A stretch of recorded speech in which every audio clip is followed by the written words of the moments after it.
এই দোয়াটা যদি আপনারা পড়তে পারেন, ভবিষ্যতের যে কোনো শঙ্কা, আশঙ্কা, বিপদ আপদ, বালা মুসিবত, এই বিষয়গুলোর ব্যাপারে আল্লাহর পক্ষ থেকে একটা সাকিনা এবং সুকুন হৃদয় নাজিল হবে ইনশাআল্লাহ। একবার আমার মনে আছে যে একটা জটিল মাসালা নিয়ে আমরা আমাদের মুহতারাম খতিব সাহেব, বাইতুল মুকাররমের বর্তমান খতিব সাহেব, তার দ্বারস্থ হয়েছিলাম। একটা মুশকিলা দেখা দিয়েছে, একটা দোয়া শিখিয়ে দেন যে দোয়ায় আমল করলে ইনশাআল্লাহ এটা চলে যাবে। তা আমাকে তিনি পার্সোনালি বলেছিলেন যে এই দোয়াটা যেটা আমি এখন শিখিয়ে দিচ্ছি আপনাকে, এই দোয়াটা জিবরাইল আলাইহিস সালাম রাসূলুল্লাহ সাল্লাল্লাহু আলাইহি ওয়াসাল্লামকে শিখিয়ে দিয়েছিলেন, এবং রাসূলুল্লাহ সাল্লাল্লাহু আলাইহি ওয়াসাল্লাম এই দোয়াটা খালিদ বিন ওয়ালিদ রাদিয়াল্লাহু আনহুকে শিখিয়ে দিয়েছিলেন।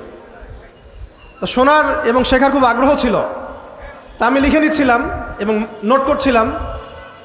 এই দোয়াটা যদি আপনারা পড়তে পারেন, ভবিষ্যতের যে কোনো শঙ্কা, আশঙ্কা, বিপদ আপদ, বালা মুসিবত, এই বিষয়গুলোর ব্যাপারে আল্লাহর পক্ষ থেকে একটা সাকিনা এবং সুকুন হৃদয় নাজিল হবে ইনশাআল্লাহ।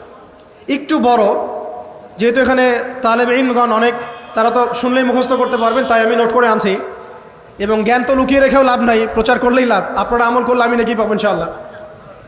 তো এই দোয়াটা হচ্ছে আউযু বিকালিমাতিল্লাহি তাম্মাতিল্লাতি লা ইউজাবিজুহুন্না বাররুন ওয়ালা ফাজির মিন শাররি মা খালাকা ওয়া যারআ ওয়া বারআ ওয়া মিন শাররি মা ইয়ানজিলু মিনাস সামাই ওয়া মা ইয়ারুজু ফিহা ওয়া মিন শাররি মা যারআ ফিল আরদি ওয়া মা ইয়াখরুজু মিনহা ওয়া মিন শাররি ফিতানিল লাইলি ওয়ান নাহার ওয়া মিন শাররি তাওয়ারিকিল লাইল ইল্লা তাওয়ারিকা ইয়াতরুকু বিখাইরিন ইয়া রহমান।